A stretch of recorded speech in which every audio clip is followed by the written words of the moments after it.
Hello, my beautiful souls. Welcome sa ating tarot reading sessions. Keep in mind, general reading po ito. Maaring mag-resonate, maaring hindi.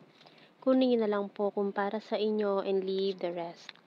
Maaring mag-shift na energies or magkabaliktad ang sitwasyon. Kaya kayo na pong bahala kung saan kayo nakalugar sa reading natin. So, let's see.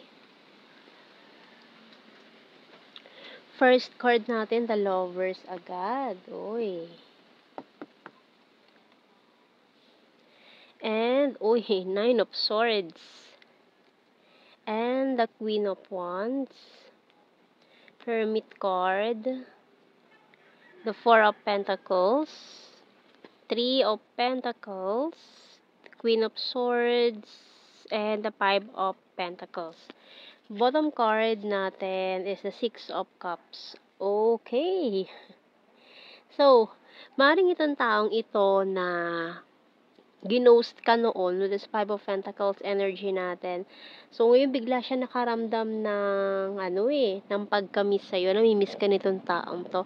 So, tingnan natin. More about this person. So, bakit bigla kanyang na-miss? Ngayon, biglang may mga memories na bumabalik. Mga masasayang alaala nyo. Itong taong to, Steel, Open Book. Money, Compass, Rain, Butterfly, Closed Book. So, contradicting energy. So, sinarado mo na to Sinarado nyo na to or tinapos nyo na ang ugnayan nyo sa isa't isa. Pero still, ayan, bigla na lang siya nakaramdam ng, bigla siya nagsenti. Ayan, with this Rain, bigla na lang siya nakaramdam ng lungkot. Ayan, bigla siya nalungkot, nalumbay, bigla kanya naalala, na-miss ka. And bottom card natin, Shovel. Ayan, naguhukay ng nakaraan nyo. So, maaaring naglilinis siya, may mga nakita siyang pictures or things na nakakapagpaalala sa inyong nakaraan, sa inyong past. So, nagre-reminisce tong taong to, binalikan niya yung mga alaala, memories together, masayang alaala na magkasama pa kayo nitong taong ito. So, tingnan natin, dahil tapos ng Mercury retrograde, safe na po magparamdam ngayon. Ayan. So, tingnan natin, anong message ng Archangel? So, we have here, overcoming difficulties by Archangel Jeremiel. The worst is now behind you and you're surmounting any previous challenges. So, yan, nalampasan nyo na daw yung mga dagok or mga pagsubok sa buhay. Kung medyo mabigat ang pinagdaanan ninyo sa connection na to, lalo na kung if you're dealing with this twin flame journey, so, ayan, nasa ilalim agad, this is not over yet. And with this butterfly natin dito, changes, may mga pagbabago na unexpected, na bagong simula. Ayan, so tingnan natin. May mga matagal nag-hermit mode, nalalabas na ng lungga nila to approach or to reach out. Ayan, so yung mga nag-hermit mode natin dyan, energy ng Virgo, matagal nang nagtago, nagnilay-nilay, nagplano kung ano bang gagawin. Kasi parang nahihirapan na itong taong ito at lagi pa rin siyang gising na gising sa gabi. Ayan, I can't let you go. I watch you from afar. I will fight for you, and it's a confirmation na namimiss ka na itong taong ito.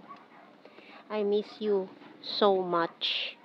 Kaya minsan parang bigla ka na lang nalulumbay, nakaramdam ka bigla ng sadness, kahit okay ka naman. Kasi ibig sabihin nun, this person is thinking of you, na parang namimiss ka niya. Gusto niya mag-reach out sa'yo. You're so sweet and caring. I want commitment. Tired and need rest. And I'm strong and independent. Pero mukhang pinipigilan siya ng kanyang pride and ego problem. I'm addicted to you. Bottom card natin. So, medyo may mapagmataas or Ayaw niya nang siya yung gumagawa ng first move. Allergic siya sa ganun. Kasi gusto niya siya yung hinahabol. Ayaw niya na naggagawa siya ng first move. I hide behind material things. And iniisip niya rin kasi siguro, ayan, kasi mas ahead siya or mas mataas siya. So, kailangan siya yung hahabulin mo. Ayan. And I remember every detail of that day. I don't react when people mention you. Kasi ang gusto niya, kasi nung nang-ghost siya, ginost ka nitong taong to eh. Ang ine-expect niya, hahabulin mo siya. Maghahabol ka sa kanya. Pero mukhang hindi ganun ang nangyari. Mukhang hinayaan mo lang siya na tumakbo, umalis, mag-walk out. Hindi mo na siya hinabol, hindi mo na siya kinompronta na bakit ganito, bakit ganyan. So, hinayaan mo siya. So, siya ngayon yung lumunok ng kanyang sariling gamot. Ngayon, siya ay nakakaramdam ng pait ng gamot na gusto niyang ipainom sana sa'yo. So, you came closer than anyone. So, siya yung nag-take ng mapait na gamot na yun. Okay, so, you don't know how hard it was to let you go. I feel you even though we are apart. I love you unconditionally and so many things remind me of you. So, ngayon naman, siya yung minumulto ng nakaraan nyo. Siya yung minumulto ng past, ng kung naman tong past ninyo nitong taong to. Sometimes I stay awake thinking about you. So, hindi lang to sometimes. Parang every night, nahihirapan siya. So, parang nagigilty siya sa ginawa niya. So, kuha tayo ng mga initial. TY. Parang thank you, ganun.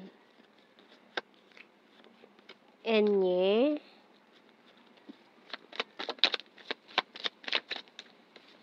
Letter E. P. Nagsiself-pity, ganun. M. I.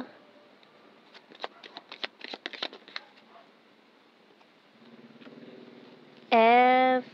B. Oops. Letter J. Letter A. And itong nahulog natin, letter D. So, yung bottom card natin, letter U. Ayan. And let's see sa ating blue card. Oy, first card, Union of Hearts. So, ayan na naman yung mga energies ng mga twin flame natin na ano na dahil nga ngayon ay tapos ng Mercury retrograde sa wakas, no? So, safe na magparamdam, lalo na kung if you're dealing with your twin flame. And, oy, may mga confessions na magaganap. And infatuation. So, inisip niya kasi infatuation lang itong naramdaman niya sa'yo noon. Kaya inisip niya, madali ka lang kalimutan. Pero, nagkamali siya ng bonggang-bongga. Kasi hanggang ngayon, hindi niya pa rin makalimutan na, yun nangyaring yun. Hindi niya makalimutan. So, kung ano man yan. So, let's see general signs and messages. So, we have here, first card, Libra.